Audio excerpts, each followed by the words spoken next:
안녕하세요. 춘천 한마음교회 서원경입니다. 저는 낮은 자존감과 죄책감을 극복하기 위해 독서와 심리상담에서 해결책을 찾아보았습니다. 하지만 더욱 심해지는 우울증에서 헤어나오지 못하다가 부활하신 예수님을 만나 나 자신과 다른 사람을 바르게 사랑하게 된 은혜를 나누려고 합니다. 저는 1년 365일 하루 24시간 슬펐는데요. 이 슬픈 마음을 누구에게도 들키고 싶지가 않아서 항상 행복한 미소를 지어 보이곤 했습니다. 그러다 보니까 가족들 앞에서는 시시때때로 분노 조절이 잘 안 되어서 갑자기 작은 일에도 화를 내거나 욕설을 내뱉거나 악을 쓰기도 했어요. 그런데도 집 밖에서는 아무 일 없다는 듯이 미소를 지으면서 사람들이 듣기 좋아하는 말만 골라서 했더니 생활기록부에는 늘 밝고 명랑하며 착한 심성의 학생이라고 기록되더라고요. 지금 생각해보면 어린 시절 저는 낮은 자존감과 죄책감에 눌려 이미 우울증을 앓고 있었던 것 같습니다. 저희 아버지는 애비 없는 자식이라고 손가락질 받고 서름을 받고 자라셔서 사람들에 대한 분노와 열등감이 있으셨어요. 그런데 그 마음을 풀 길이 없으셨던 아버지는 술을 드시고 식구들에게 분을 내시거나 아버지의 권위에 복종시키며 당신의 존재감을 확인하셨던 것 같아요. 아버지는 저녁마다 소주를 드시면서 저희 삼남매를 훈육하셨는데요. 아버지가 너희 때문에 기분 나빠서 안 되겠어. 한잔 해야지. 술 갖고 와. 하시면 그날은 온 식구가 밤새도록 무릎 꿇고서 아버지의 훈계를 듣거나 매를 맞아야 했습니다. 사소한 일에도 트집을 잡고 분을 내시는 아버지께 엄마가 선은 이렇고 후는 이렇다고 설명을 하려치면 아버지는 말대꾸한다면서 엄마도 때리셨어요. 저는 내가 잘못해서 아버지가 술을 드신다는 죄책감에 또 아버지가 엄마를 때리는데도 맞을까 봐 무서워서 말려주지 못했다는 죄책감에 시달리며 제 자신을 혐오스러워했어요. 분을 내는 아버지를 진정시키는 방법은 아버지 분이 풀릴 때까지 참고 버티거나 있는 잘못 없는 잘못 다 짜내서 잘못했어요 아버지 용서해 주세요 빌고 또 비는 방법밖에는 없었어요. 아버지 마음에 흡족하게 잘못을 반성하면 저희는 해방이 되어 잠을 잘 수가 있었어요. 저는 어떻게 하면 오늘 저녁도 무사히 넘어갈까 늘 마음을 졸였습니다. 마음속으로는 아버지를 미워하면서도 겉으로는 웃으며 아버지의 비위를 맞추려고 늘 애쓰다 보니까 스트레스가 심했어요. 그래서 위험이나 십이장교양을 늘 달고 살았습니다. 어느 날 밤 엄마가 흐느껴 우시면서 엄마가 죽으면 절대 슬퍼하지 말고 네가 맞으니까 아버지 말씀 잘 듣고 동생들을 잘 보살펴야 한다 하시는 거예요. 저는 엄마가 죽을까 봐 두렵고 엄마가 불쌍해서 슬펐어요. 그런데 눈물을 보이기가 싫어서 입술을 꼭 깨물고 왜 그런 말을 하냐며 오히려 화를 냈거든요. 또 명절이 되면 친척들은 아버지랑 엄마가 싸우는지 아버지가 술을 드시고 엄마와 우리를 때리는지 물어보면서 혀를 찌찌찌 차곤 했어요. 저는 이런 상황이 자존심 상하고 부끄러워서 제 얘기를 누구에게도 하지 않는 사람이 되었습니다. 저는 이런 가정환경과 마음의 문제를 해결해 보려고 방법을 찾기 시작했는데요. 제가 찾아낸 방법은 독서와 심리상담이었어요. 대개 청소년들이 방황할 때 술, 담배, 가출을 선택하는데 저는 돈도 없고 용기도 없어서 책을 읽으며 각종 비행과 일탈을 간접적으로 경험했습니다. 소설을 읽다 보면 저와 같은 상황에 처한 사람들이 참 많더라고요. 그런데 소설 속 인물들이 문제를 해결하는 방법은 자살, 살인, 복수 같은 거라서 제 문제가 해결이 되는 게 아니라 읽을수록 오히려 허무해지더라고요. 사람들이 책 속에 길이 있다고 해서 밤을 새며 책을 읽었는데 저는 책 속에서 그 길을 찾지 못했습니다. 그래서 대학에 입학하자마자 심리학을 수강하고 심리학 관련 책을 읽었습니다. 이론만으로는 성에 안 차더라고요. 그래서 집단 상담도 받아보고 MBTI 성격 유형 검사도 받아봤어요. 집단 상담이 끝나면 상담원들이 서로 격려해주기도 하고 안아주기도 하니까 따뜻한 느낌이 들었어요. 상담 활동 중에서 제가 가장 기억에 남았던 것은 역할극이었습니다. 40대의 대학원생인데요. 아버지의 난폭한 성격 때문에 오랫동안 고통받았던 이 대학원생이 자신의 아버지 역할을 하며 아버지의 입장도 이해해보고 자신의 아픔도 털어놓는 시간이었어요. 저도 동일한 아픔이 있으니까 몰입해서 눈물 콧물 다 짰는데요. 끝나고 나니까 한순간 후련한 마음이 들었어요. 하지만 잠깐뿐이었어요. 서로 얼굴 쳐다보기도 민망하고 저 사람이 나를 어떻게 생각할까 하는 두려움이 밀려오더라고요. 또 지속적으로 개인 상담을 받았던 친구가 있었는데 이 친구가 잠깐 좋아졌는가 싶으면 곧 원래 상태로 돌아가는 거예요. 결국 상담도 제 문제에 대한 근원적인 해결책이 되지는 못했습니다. 독서와 상담이 제 문제에 대한 해결책이 되지 못한다는 것을 깨달았을 때 문득 하나님 생각이 났어요. 같은 과 선배 언니가 교회 가자고 하나님이 너를 사랑하신다고 저를 귀찮게 따라다녀서 한번 가주려고 했는데 그만 감기 몸살에 걸려서 못 가게 됐거든요. 아파서 기숙사에 누워 있었는데 선배 언니가 먹을 것과 약을 사다 주는 거예요. 아버지께서 예수쟁이들을 싫어하셨기 때문에 저는 언니에게 절대 넘어가지 않으리라 다짐했었는데 그만 먹을 것까지 갖다 주니까 내가 그래 귀찮다 너 정말 귀찮다 내가 해준다 해줘 이러면서 예수님을 영접했었거든요. 하나님이란 분이 눈에 보이지는 않았지만 저를 사랑하신다고 하니까 크게 손해볼 게 없다는 생각이 들어서 신앙생활에 호기심이 생겼습니다. 하나님 하고 부르면 우울한 제 자신이 거룩해지는 것 같아서 참 좋았어요. 하나님이 나를 사랑하신다 이 한마디에 꽂혀서 새벽기도 중고등부 교사 성가대를 했습니다. 자비량으로 태국 단기 선교를 다녀왔고 전도도 하고 성경 모임을 통해서 양육도 했어요. 굉장히 수줍은 성격이면서도 노방전도 노방 찬양도 했고요. 이렇게 신앙생활을 하는 제가 거룩하고 깨끗해지는 것 같으니까 저는 모처럼 기뻤거든요. 그래서 용기를 내서 아버지께 전도 편지를 썼어요. 하나님께서 아버지를 사랑하신다고, 언제나 기다리신다고. 그런데 아버지는 편지를 받고서 뭐야, 하나님이 나를 기다린다면 천국에서 기다린다는 거니까 지금 나보고 죽으라는 거냐?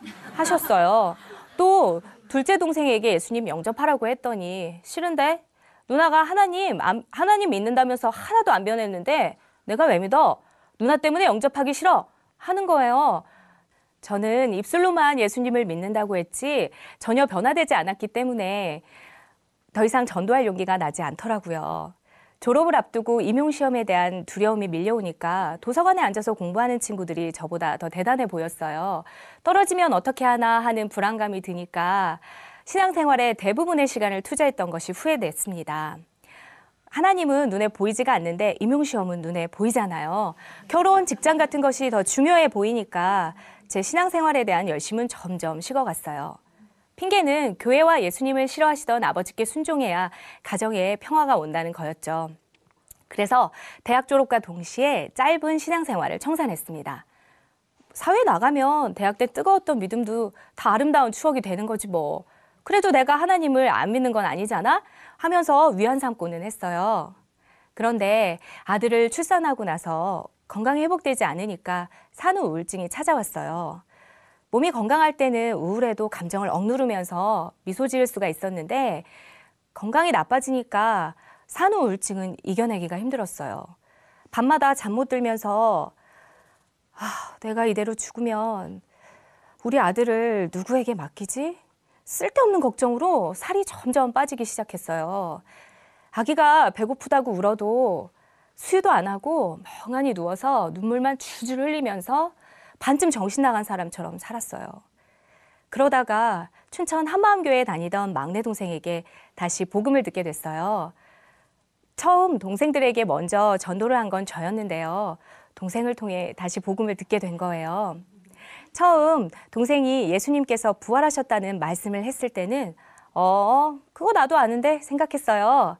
그래서 동생이 예수님께서 성경대로 부활하셔서 우리의 주인이 되어주셨다고 하는데도 늘 하던 대로 겉으로는 웃으면서 들은 척을 하고 마음속으로는 당시 저를 힘들게 하던 문제거리와 그 해결책에 대해서만 생각하고 있었어요.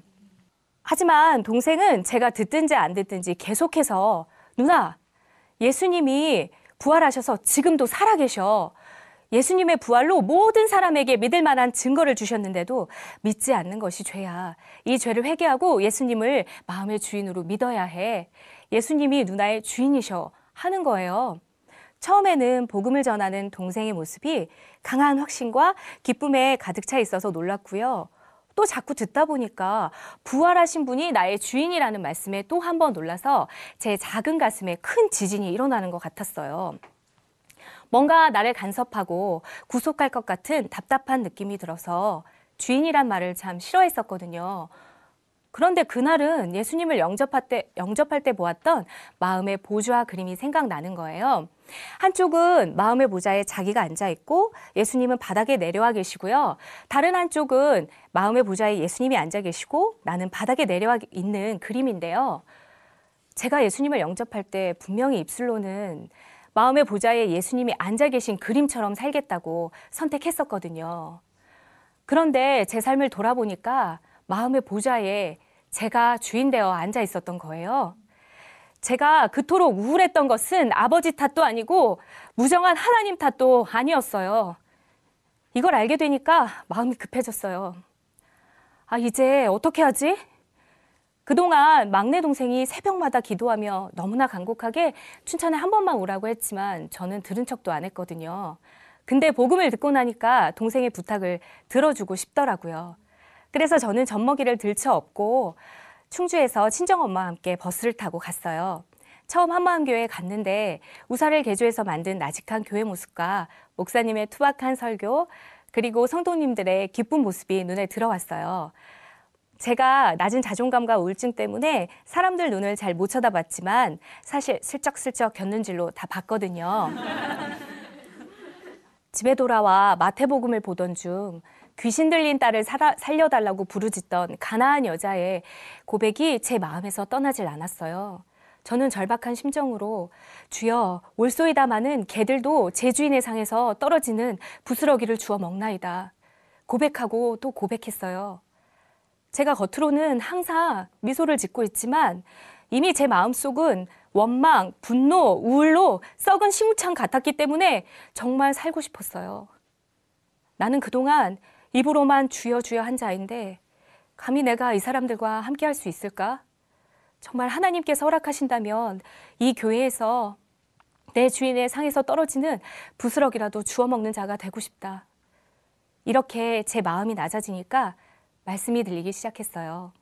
제가 국어교사이다 보니까 목사님께서 선포하시는 복음을 처음 들었을 때는 내용이 유창한가, 발음이 분명한가, 감동적인가에 초점을 맞추고 들었는데요.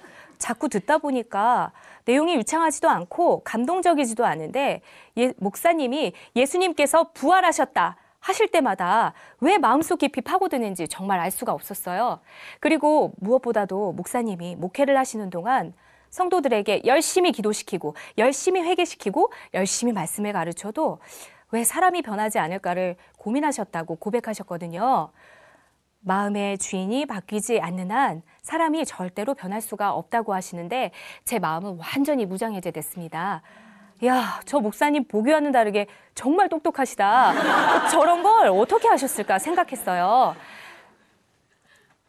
예수님이 내 마음을 지으신 창조주이신데 이걸 모르고 제가 독서와 심리 상담에서 답을 찾으려고 하니까 도저히 제가 변할 수가 없었던 것입니다. 그래서 저는 예수님을 믿지 않고 제 마음대로 살았던 죄를 회개했습니다. 이 지옥 갈 죄를 십자가에서 흘려주신 전능자의 피로 흰 눈보다 더 희게 씻을 수 있다는 너무나 기쁜 소식 앞에 무엇을 더 망설이겠어요. 저는 이제 더 이상 행복한 척, 기쁜 척, 겉을 꾸미지 않아도 됩니다. 생명의 근원인 이 마음을 예수님의 보혈로 깨끗이 씻을 수 있으니까요. 새벽 기도를 하는데 6살 때 아버지께 살점이 떨어지도록 맞고 벌거벗긴 채로 쫓겨났던 기억이 나서 대성통곡을 했어요. 저는 하나님께 하나님, 저를 사랑하신다면서요. 그런데 그때 제가 너무 무섭고 부끄러울 때 하나님은 어디 계셨어요? 이렇게 따져 물었거든요. 하나님께서는 너무나 선명하게 십자가에서 피 흘리시는 예수님의 모습을 보여주셨어요. 눈을 감고 있었는데도 영화처럼 선명하게 채찍에 맞고 못이 박혀 피범벅이 되신 벌거벗은 예수님의 모습이 보였어요. 그리고 마음속에서 이런 소리가 들렸어요. 원경아, 나도 너처럼 매를 맞았단다. 나도 너처럼 벌거벗었단다. 예수님께서 이미 내 마음을, 내 수치를 다 하신다고 생각하니까 그동안 한 맺혔던 마음이 확 풀어졌어요. 마음을 치료할 수 있는 것은 오직 예수님 뿐이시더라고요. 저는 이제 더 이상 다른 사람의 기분을 살피고 다른 사람의 만족을 위해서 웃지 않고 정말로 기뻐서 웃습니다.